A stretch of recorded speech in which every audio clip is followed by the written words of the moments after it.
counterattack of the Cicones, the law of karma and purification and purification and purification and purification and purification. While the Greeks were getting drunk on the coast, the surviving Cicones fled inland and summoned their neighbors. Far more numerous, trained troops, prepared for horseback combat. At dawn, the Cicones returned like an irresistible wave, attacking Odysseus's fleet with devastating fury. The battle raged all day, and when the sun finally set, Odysseus had lost 6 men from each of his 12 ships before managing to flee into the open sea. This swift counterattack is the exact representation of the law of karma or universal causality.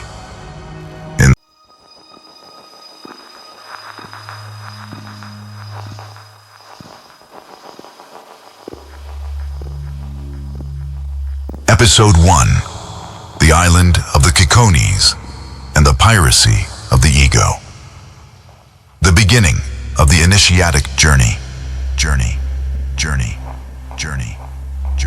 The departure from Troy marks not merely the end of a bloody war, but the beginning of the true Odyssey of the soul. Troy represents the realm of dense matter, the stage where illusion, ambition, and pride kept human consciousness imprisoned for 10 long years. Upon leaving the ruins of the burned city, Odysseus set sail with his 12 ships. Esoterically, the 12 ships are not merely wooden vessels. They represent the 12 faculties of the human soul, the 12 vehicles of expression through which consciousness now begins its return journey to its spiritual home, the island of Ithaca. However, the illusion of a newly conquered victory is one of the most perilous traps on the path of self-knowledge.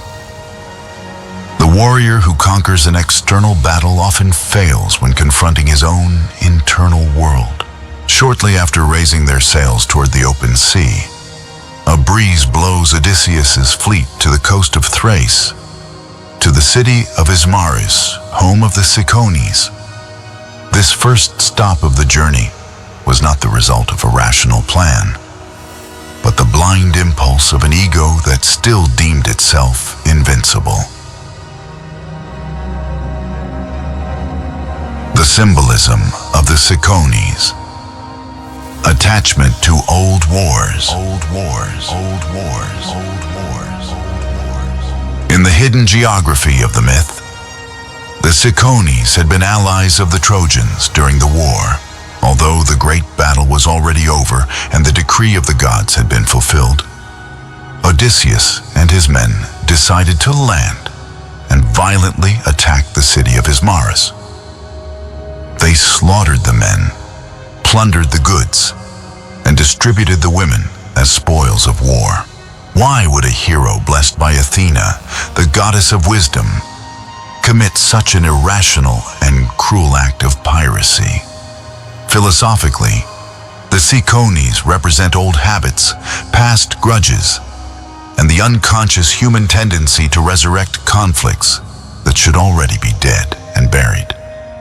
When consciousness undergoes a major transformative crisis, symbolized by the fall of Troy, the lower ego reacts by seeking to reconfirm its strength through domination.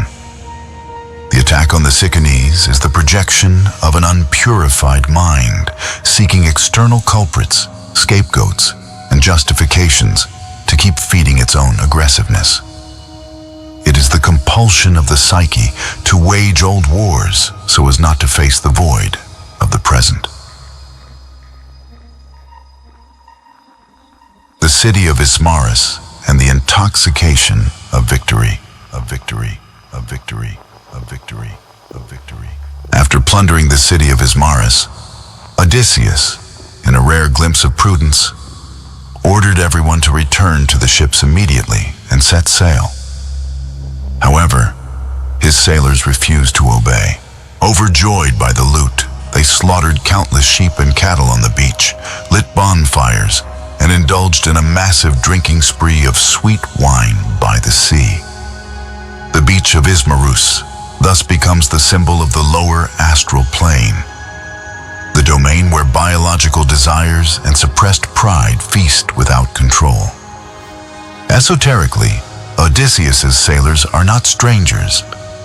They are the multiple psychic aggregates inhabiting the human mind, secondary thoughts, lower emotions, and instinctive impulses.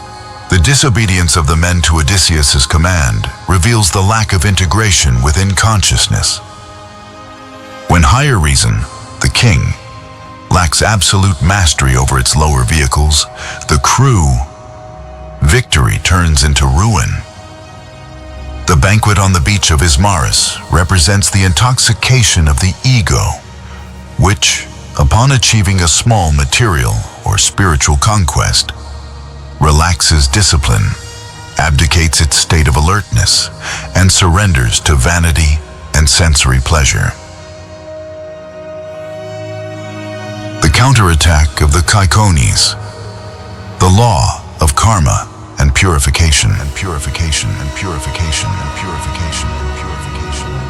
While the Greeks were getting drunk on the coast, the surviving Cicones fled inland and summoned their neighbors. Far more numerous, trained troops, prepared for horseback combat.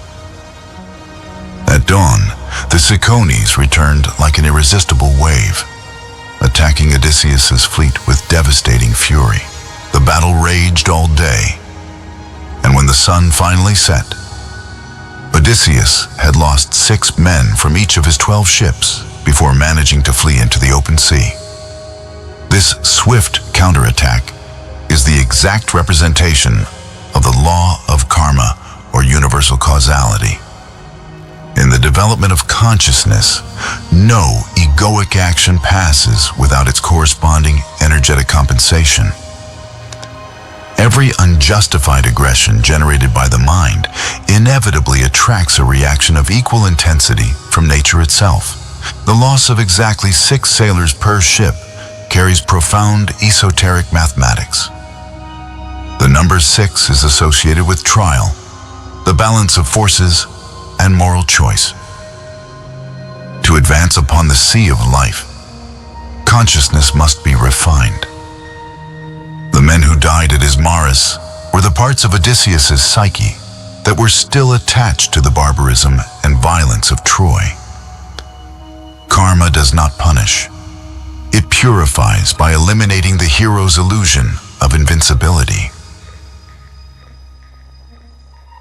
The illumination of consciousness, the lesson of the first fall, the first fall, of the first fall, of the first fall, of the first fall, of the first. The desperate flight from the land of the Cicones teaches a painful yet indispensable lesson for the awakening of the soul. The true spiritual journey does not begin with laurels and triumphs, but with the recognition of one's own vulnerability. Odysseus is forced to watch his men fall, not because of fantastic monsters, but due to their own recklessness, vanity, and greed.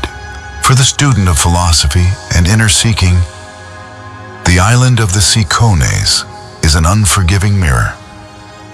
It warns us that when starting any process of self-knowledge, the first trap will be the tendency to look back and attempt to plunder the material world to satisfy personal pride. The mind that fails to learn how to renounce the fruits of the past is severely struck by the laws of nature. As he mourns the death of his companions on the rough sea, Odysseus realizes that the brute force that destroyed Troy is completely useless for bringing him back to Ithaca. From that moment on, cunning and the sword must yield to wisdom and self-mastery. The true inner enemy, inner enemy, inner enemy, inner enemy, inner enemy. The episode of the Cicones shows us that Odysseus's greatest obstacles were never external. The monsters, storms, and giants that will arise throughout the Odyssey are merely external personifications of the weaknesses that already dwelt within the hero himself. By attacking Ismarus on impulse, man confronts his own aggressive reflection. By losing part of his crew, Odysseus undergoes his first psychic mortification. The soul needs to shed its excesses in order to navigate deeper waters. The journey toward the spiritual home demands lightness, discipline, and uninterrupted vigilance over one's own mind. Without the purification of violence and vanity, man remains a pirate wandering without direction, incapable of crossing the portals of divine wisdom. In the next episode, the island of the Lotus Eaters and the danger of forgetfulness. After surviving the slaughter of the Cicones and escaping a terrible storm sent by the gods, Odysseus and his remaining sailors are cast beyond the limits of the known world. In our next chapter, we will analyze episode 2, the island of the Lotus Eaters, the plant of forgetfulness and the alienation of the soul. We will uncover the esoteric meaning of the lotus flower, the trap of comfort that paralyzes spiritual evolution, and why the loss of memory regarding one's own divine identity is humanity's most silent and deadly disease. Don't miss it.